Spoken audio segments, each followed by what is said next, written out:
Amigas, amigos, conversar con una persona siempre nos hace ver la vida de otra manera. Pero cuando se trata de un líder, de un hombre de fe, de una persona que está cumpliendo 50 años de sacerdote, seguramente que nos enriquecerá muchísimo más. Agradezco la oportunidad de estar conversando con el señor cardenal Carlos Aguiar Retes. Aguiar, en nombre del papá, y el papá, ¿cómo influyó en esto? Retes, la mamá, ¿cómo influyó? Muchas cosas más estaremos platicando acerca de la vida del señor cardenal, sus luces, sus sombras, porque todos los seres humanos tenemos momentos de alegría, pero también tenemos tristezas, retos, desencuentros. Y si me permiten, vamos a empezar por esto. Señor cardenal, muchísimas gracias por esta entrevista, por este diálogo. Y le quería comentar que mi mamá guardó siempre con mucho cariño este primer zapatito que utilicé yo. Y cuando lo veo, pienso que cuando nacemos no sabemos por dónde va a transitar nuestra vida. Hay algunas cosas que vamos a decidir nosotros por dónde caminamos. Seguramente en su familia esto fue lo que sucedió. Pero llega una etapa en la que usted tiene que tomar decisiones y tomar sus propios pasos.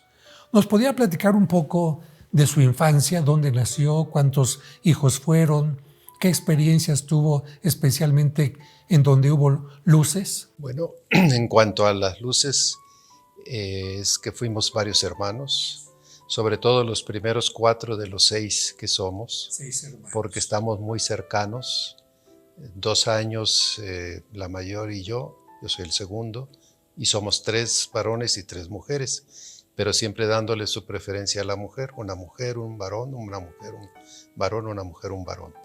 Estos 4 primeros nos llevamos entre la mayor y el cuarto,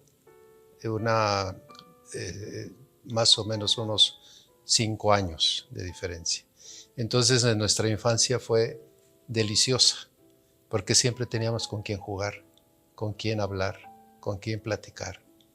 Y el hecho de ser 2 mujeres y 2 varones nos hacía poner en conjunto cosas que inconscientemente las hicimos en una relación muy favorable de amistad de toda la vida. Una situación que ha cambiado ahora, porque entonces se tenía que compartir una bicicleta, se tenía que compartir una televisión y muchas cosas, a diferencia de ahora que los papás piensan que cada hijo debe de tener su propio aparato, su propio tiempo, su propia bicicleta. ¿Cómo era papá con usted? Bueno, en el rol tradicional de la época, yo nazco en el 1950, era muy clásico que el papá era el que sostenía el hogar, trabajaba, y la mamá era ama de hogar. Entonces nuestra mamá pues siempre estaba en casa. Y cuando nosotros ya empezamos a crecer de niños que queríamos salir, pues simplemente le decíamos, mamá, voy con fulano, no te tardes.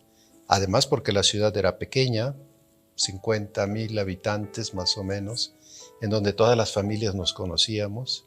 Bastaba con decir, ¿tú de quién eres hijo? De fulano, de tal. Y entrábamos en relación. Una gran seguridad en las calles, nadie se preocupaba de estar acompañándonos, sino que teníamos una gran libertad de movernos, tanto en la ciudad, con los vecinos, con los mismos hermanos que nos quedaba muy cerca la Alameda, el jardín, íbamos a jugar allá, a patinar, había unos tipos de juego que se llamaban la machina, en donde uno se subía como si fuera un carrito y lo movía uno con las piernas y con los brazos. Entonces fue una infancia muy feliz, yo la recuerdo sinceramente, y además esa infancia no tuvo televisión, porque la televisión a la ciudad de Tepic llegó en 1968 con las Olimpiadas, pero se estableció hasta 1970. Entonces, ¿qué teníamos que hacer? Jugar con nosotros, entre nosotros, y los 4 armábamos un cuarteto muy agradable. Entonces, ¿usted nace en Tepic qué día? El 9 de enero. ¿Su papá se llamaba? Carlos. ¿Su mamá? María Teresa. María Teresa. El papá entonces ponía un poco la parte de provisiones, la mamá un poco de orden, pero seguramente los ponía a trabajar haciendo algo, colaborando en casa, ¿no? Fundamentalmente teníamos la atención de ella, que estaba muy preocupada de que estuviésemos a las horas en dormir, a las horas en comer. Había un horario establecido, hay de aquel que no estuviese a la hora. Había también una, no presión, pero sí una vigilancia que nosotros notábamos de que nos teníamos que bañar todos los días y hacer fila. Y como nada más teníamos en un principio un solo baño, pues le dábamos la preferencia a mi papá. Y jugábamos mientras tanto y le preguntábamos a mi papá, ¿qué está haciendo el lobo? Que no sale y que nosotros tenemos que entrar. Era parte del juego. Era ¿no? parte del juego y nos divertíamos mucho mientras esperábamos que ya mi papá saliera listo para irse al trabajo y nosotros podernos ir bañando poco a poco, unos y otros. A veces de pequeños no nos damos cuenta de las carencias o de las faltas en el hogar, nos la pasamos jugando y ya cuando llegamos a adultos nos damos cuenta de, caray, ¿cómo le habrán hecho los papás para mantener a tanto niño? Para hacer que todos los niños tuvieran quizás pastel de cumpleaños, navidades, regalos, etcétera. ¿Usted valoró esto cuando era niño o hasta ahora que pasaron los años? Evidentemente que lo valora uno mucho después. Aunque esté uno disfrutándolo, sin embargo, el gozo y la plenitud que viene a dar el tiempo, la experiencia, entonces valora uno mucho más lo que le dieron sus padres. Y es cuando uno dice, gracias por tantas luces, por los hermanos, por el calor de papá, de mamá, porque vivieron muchos años, porque han convivido, pero también seguramente hubo alguna sombra, no sé, la muerte de una mascota, la pérdida de alguna abuela, algún bisabuelo. ¿Qué recuerda usted con tristeza de aquella infancia? Yo era, mi mamá es la hermana que primero se casa, por tanto, éramos mi hermana mayor y yo los primeros nietos. Cuando yo tenía cerca de los 7 años, fallece mi abuelita. Ella es la que me llevaba al templo. Prácticamente mi colegio estaba enfrente de su casa. Entonces ahí me quedaba a jugar, me tenía juguetes, mientras llegaba mi mamá y me recogía para llevarme a casa. Estamos hablando de 4 a 8 años. Y allí entonces recibía preferencialmente sobre mis hermanos el cariño de la abuela. Por eso a mí sí me dolió mucho cuando vi que mi mamá lloraba en su recámara y le dije yo, mamá, ¿por qué lloras? Yo nunca la había visto llorar. Dice, ven, me acaban de decir que tu abuelita acaba de fallecer. Ya murió, ya se fue al cielo. Entonces yo sentí un estremecimiento interno, porque ella fue la que me enseñó qué era el sagrario, qué había dentro del sagrario, quién era Jesús, y me llevaba al templo prácticamente con mucha frecuencia. El primer encuentro con la muerte, pero al mismo tiempo ligado con la resurrección, porque seguramente su abuelita era una mujer de oración, del rosario, y de decirle, mira niño, híncate porque ahí está el Santísimo, un día vas a hacer tu primera comunión. Un dato que puede iluminar esto que acabas de decir. Ella recibió a una comunidad de religiosas del Verbo encarnado que durante el tiempo de la persecución religiosa, cuando se cerraron los templos y vino fuerte la situación, esa relación, allí se daban clases en mi casa, en la casa de mi abuela. Ahí mi mamá no fue a la escuela, la recibió en propia casa, cuando ella era niña. O sea, la identidad católica de mis abuelos maternos era neta, clara, y también recuerdo cómo nos decían algunos de los sacerdotes mayores que yo, que ahí también vivía un sacerdote que era profesor del seminario y las clases las daba en casa de mi abuela, donde vivía.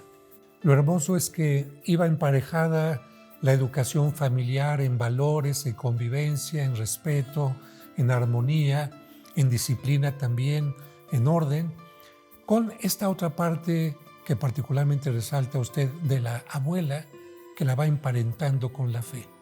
Qué fácil es entender la fe cuando va emparentada con los valores. Qué difícil cuando a veces nos piden creer en un Dios que a veces no se ve en casa.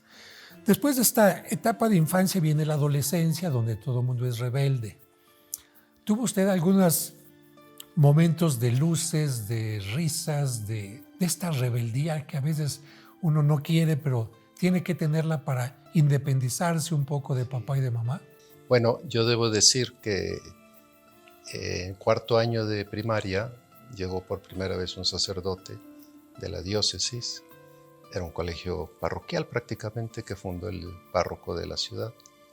Y allí preguntó qué queríamos ser de grandes. Y yo apunté entre las tres opciones que me ponían la de ser sacerdote. Ponía primero la de médico y luego al final la de aviador, piloto aviador. Y me llamó el padre y me dice, ¿tú quieres ser sacerdote? Le dije, sí, pero mi primera opción es médico, pensando en mi abuela, que si yo era médico, pues no moría, no. Las ideas infantiles. Entonces se desarrolló en mí desde esa época y empecé a ser monaguillo de 8 a 11 años en el barrio de mi ciudad, en el templo que me correspondía, y a los 11 años ingresé al seminario. Entonces mi adolescencia la vivo dentro del seminario menor, de manera que allí es donde aprendí a ser muy disciplinado, a tener mucho orden en mi vida, horarios establecidos, y sobre todo allí fui descubriendo que ser adolescente me permitía poner mis potencialidades para crecimiento. Yo agradezco mucho a los formadores que tuve. Evidentemente que entrar al seminario con este deseo que usted tuvo fue una gran alegría, pero también implicó una pérdida. Dejar a la familia, porque no sé si el seminario estaba en la misma ciudad. ¿Y a qué edad entró? ¿Me repite? 11 años. 11 años. A los 11 años de repente, adiós papá, adiós mamá, no sé a dónde voy, no sé si voy a regresar. Me ayudó mucho el hecho que el seminario estaba prácticamente en torno a la ciudad. Mi mamá iba 2 veces a la semana, los jueves y domingos, que eran los días que se podía visitar a los hijos. Y me dejaban al inicio, en esa primera etapa, con relativa facilidad, ir yo para llevar mi ropa para que fuera lavada en casa. Entonces eso me ayudó mucho a mantener una relación. Y especialmente me costó mucho cuando empezaron a poner algunos de los formadores a poner trabas, decir, nada más vas a estas horas, nada más vas acá. Yo, pero ¿por qué? Si es una riqueza para mí, Y entonces me daba mis mañas.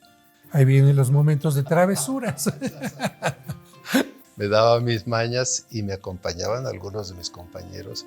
Nos íbamos en grupo, 3, 4, caminando del seminario a la catedral a hacer servicios de acólito, servicios de canto, servicios de distinta índole, como desde entonces se acostumbra en la iglesia. Y en esas idas, el camino daba por mi casa.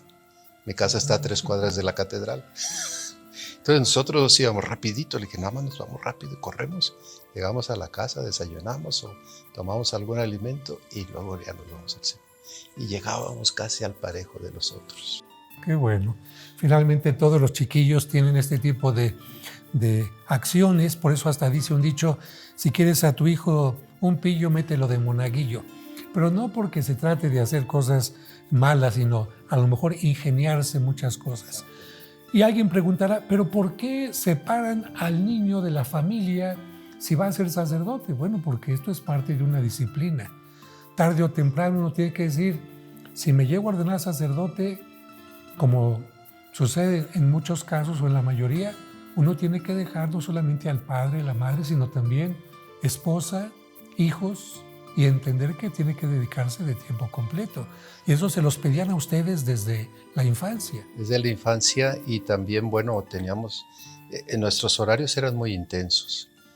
Prácticamente, bueno, nos pasábamos en los salones de estudio, las horas de estudio, de clase, los momentos de deporte que a mí siempre me gustó desde... Yo participé en la liga infantil de mi ciudad, en un equipo de fútbol, y pues entrar al seminario y jugar fútbol prácticamente 2 veces a la semana con equipo, siendo niños, pues eso, y además había también después para el básquetbol y otros juegos. Entonces sí había esta relación fraternal entre los seminaristas y también esa relación familiar a través de estas posibilidades que se iban dando en el campo. Se deja una familia para tener otra familia, como Cristo dice, el que me sigue tendrá el doble de padres, de madres, etcétera, ¿no?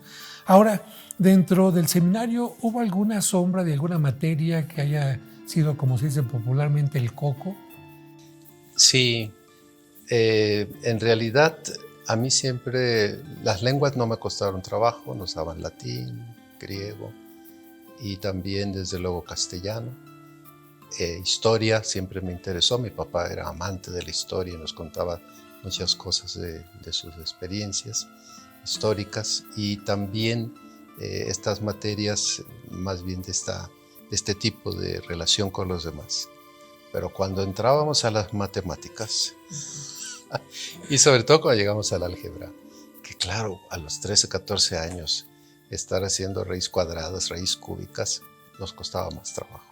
Sin embargo, pues yo creo que fue muy favorable también todo ese ejercicio que exige a la mente para poder salir adelante. Es que hay cosas que cuando usted va estudiando dice, ¿y esto para cuándo me va a servir? En cambio, la historia y este otro tipo de las lenguas, uno dice, me va a servir para comunicarme, pero finalmente son exigencias y en el seminario, además, si no se cumplían, iba para afuera. Y cuando uno quiere algo...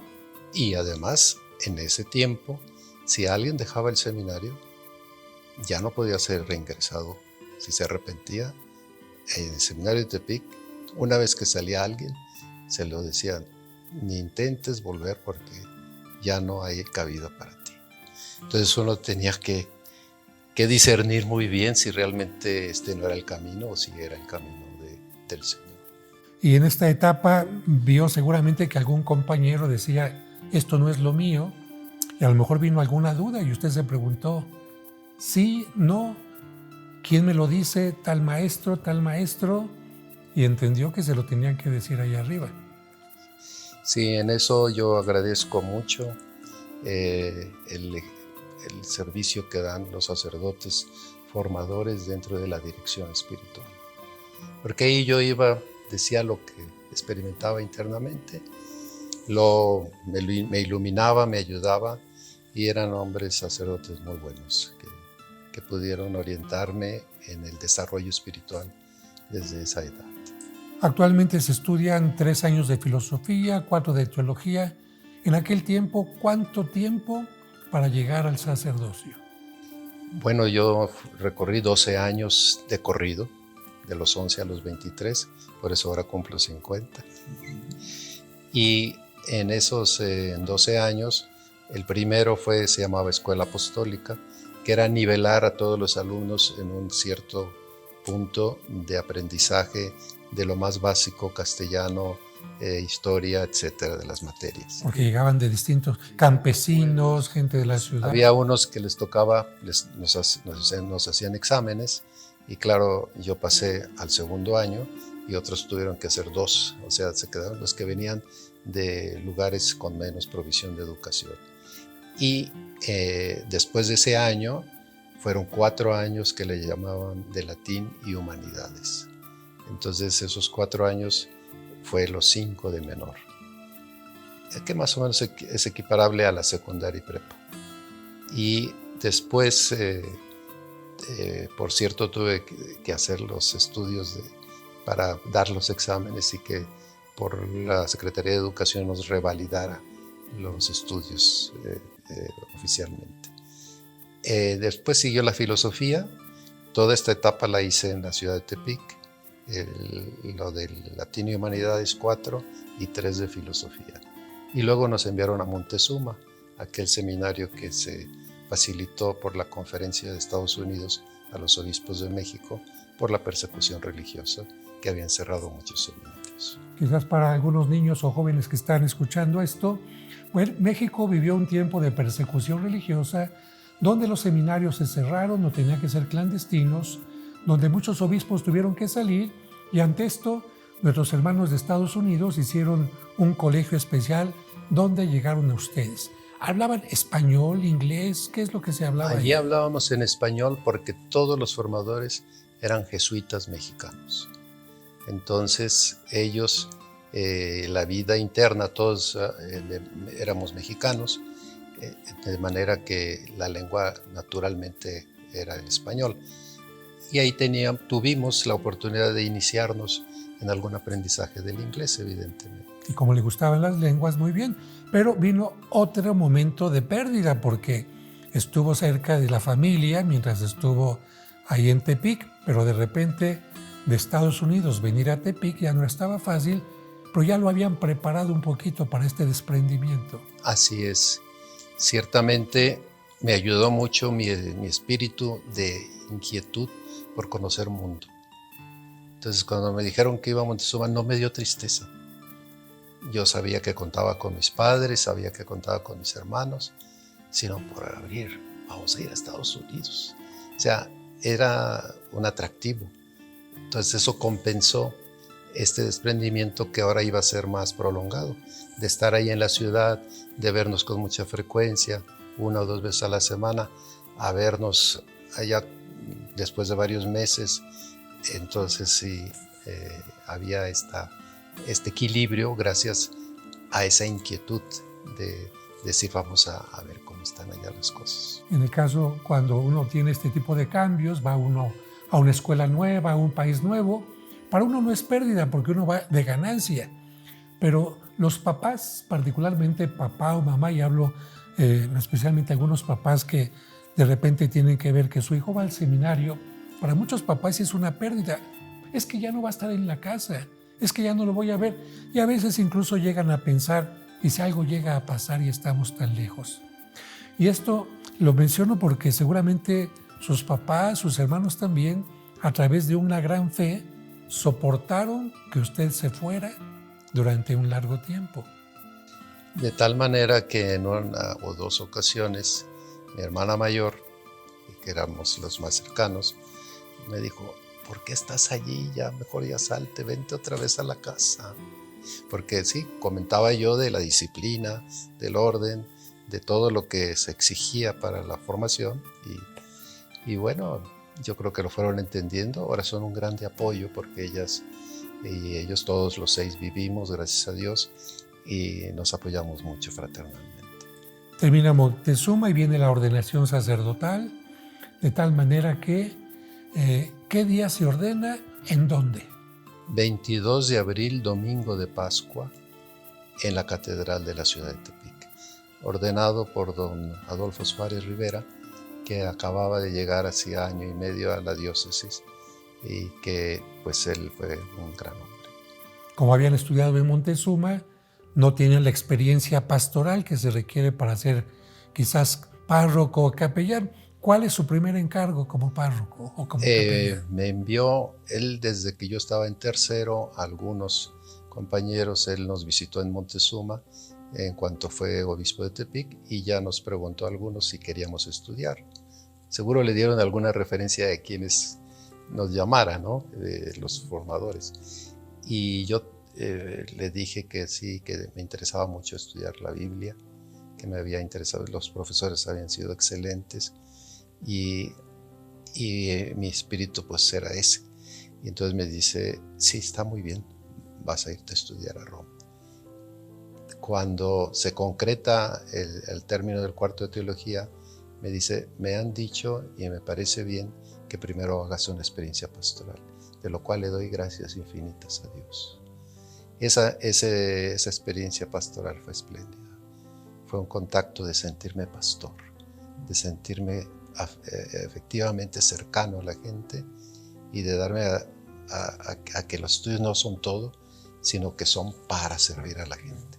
¿En dónde fue esta experiencia? En la ciudad de Tepic, en una de las periferias más difíciles, Me mandó a buena prueba, con un buen párroco, me mandó con un buen párroco indudablemente, pero el párroco me dijo, tú estás recién llegado, has estudiado todo lo del concilio, sabes lo que el obispo quiere de nosotros, encárgate de eso como si fueras párroco de estas 4 colonias que eran periféricas y una de ellas, la principal, estaba los de la Luz del Mundo, que siempre fue muy difícil esa relación, y eso me ayudó mucho más a consolidar los grupos cristianos presentes ahí.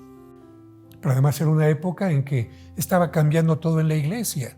El Concilio Vaticano II vino a decir, necesitamos nuevas luces, pero no había experiencia de esas nuevas luces que se tenían que tener.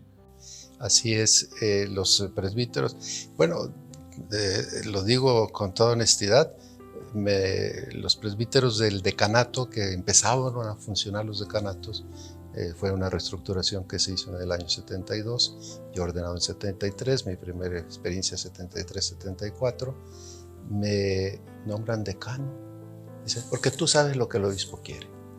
Tú estás joven, acabas de salir del seminario, conoces lo que la iglesia necesita hacer, así que vas a ser el decano, sacerdote recién ordenado. Bueno, seguramente vieron una gran sabiduría, capacidad de decisión. Entonces ahí los pies ya no empiezan a caminar por donde usted quiere, sino ya a Montezuma. Después vendría esta experiencia pastoral. Después a Roma a estudiar lenguas, griego, latín, que no sabía hebreo, para conocer la Biblia.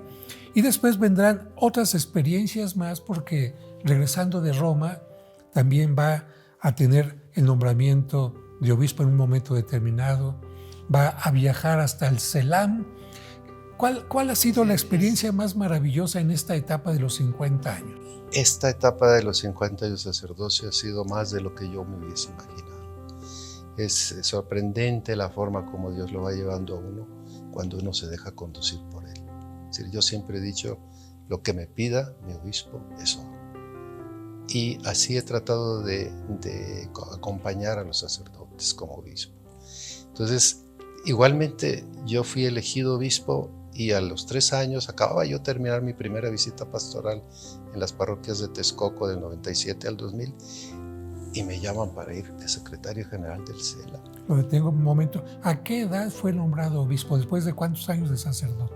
Tenía yo en el 97, entonces tenía 24, ya casi iba a cumplir mis 25. De hecho los celebré el 28, en 1998, mis 25 años, ya como obispo en Catedral de Texcoco. Pero de repente hemos pensado en usted para que sea obispo. Qué difícil responsabilidad, ¿no? Sí, eso me sorprendió enormemente y yo decía, bueno, yo veía todo mi mundo más bien formativo y académico. Había ya hecho el doctorado para esa época que fui llamado obispo. Hice mi doctorado en Roma del 93 al 96 y todo mi mundo era la enseñanza. Y el Señor dice, sí, pero de otra manera. Sí, porque una cosa es ser maestro en un aula, y estuvo en la Universidad Pontificia también dando clases, pero de repente dicen, ahora va a ser maestro, pero como obispo, porque el obispo es el maestro, el guía, el pastor de una comunidad, y de una comunidad que desconocía totalmente, porque si hubiera la gente de Tepic, bueno. Te habla de Texcoco, con esos pueblos originarios, sus tradiciones, sus mayordomías, eso no hay por allá. Para mí fue un mundo en el que, gracias a Dios, hubo sacerdotes que me ayudaron muchísimo a ir adentrando en el conocimiento de las realidades religiosas de la zona de oriente del Estado de México. Y a veces puede haber luces con esas comidas tan maravillosas que le ofrecen al obispo, ¿no? A lo mejor una barbacoa deliciosa. Fue lo primero que me ofrecieron. Pero de repente hay escamoles o cosas raras que uno dice, ah, caray, nunca las he probado y las tengo que probar, ¿no? Sí, ahí por primera vez probé estos grillos. Los chapulines. Los chapulines, pues me los invitó un sacerdote que era de Oaxaca y que vivía allí, que estaba en Texcoco, y pues los tuve que probar, muy sabrosos. Entonces así va uno haciendo uso de las costumbres y tradiciones aún gastronómicas de una región de nuestro país. Y dejando de lado muchas cosas, porque como seres humanos hay cosas que nos gustan, hay cosas que no nos agradan, pero cuando ya se tiene el papel, la jerarquía que usted tiene ante un grupo indígena, ante un pueblo distinto, ante cualquier gente, tiene que haber una condescendencia para tratar de entender. Así es. Yo creo que eso es fundamental. Eso es lo que hizo Dios con nosotros. Hubo una condescendencia enviándonos a Jesús y nosotros tenemos que dar testimonio con nuestra propia manera de ser y conducta, de condescender ante lo que para los demás es su vida, su cultura, su contexto social. El Papa pide: quiero que seas obispo de Texcoco. ¿Quién pide que vaya al CELAM? Monseñor Jorge Jiménez, hoy recientemente nombrado cardenal, por cierto, agosto pasado. Él era el presidente del CELAM.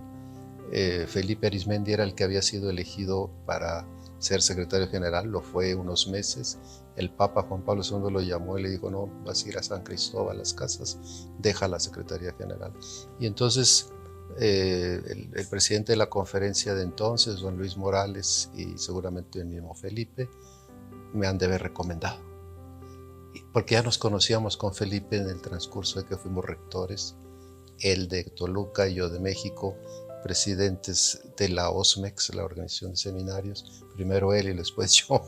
Y entonces eso, yo supongo, nunca se lo he preguntado a Felipe, es una buena cosa, de que me señalaron para que tomara la sucesión de su periodo y fui 3 años secretario general.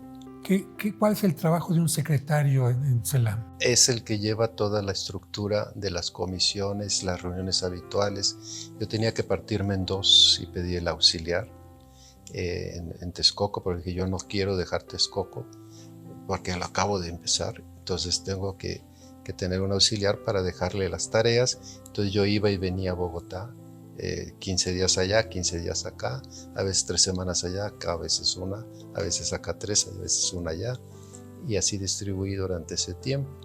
Ya después me eligieron vicepresidente, después trabajé para la preparación de Aparecida. El cardenal Errázuriz, que era el presidente del CELA, me pidió esta preparación a toda la quinta conferencia, que fue la ocasión en que conocí a fondo al cardenal Bergoglio, porque trabajamos juntos. Algo importante que tenemos que decir es que en esta reunión de todos los obispos de Latinoamérica se aprende a conocer todo lo que está pasando en el continente, porque una cosa son las reuniones que tienen ustedes como obispos del país, donde tocan realidades distintas de las fronteras, de los lugares donde hay quizás más narcotráfico, donde hay tal o cual cuestión de turismo, pero irse al CELAM y es conocer todo lo que está pasando en el continente, haciendo que revolucionen las ideas. Sí, conociendo las situaciones, las historias, los contextos, la presencia de iglesia, en qué nivel se encuentra, y realmente fue una experiencia que me dio una visión y amor a la iglesia, y no solamente preocuparme por mi rinconcito, sino saber que todo está en conexión, porque así Dios lo quiere. Pero sí, esta visión me permite también valorar mucho mi país. Yo sigo creyendo que México es un país de esperanza en cuanto a los desafíos que tiene la iglesia hoy. ¿Por qué? Porque hay una identidad católica fuerte, a pesar de los pesares, como no la hay en ningún otro país de América Latina y el Caribe. Ese es mi aprendizaje en síntesis de esa visión.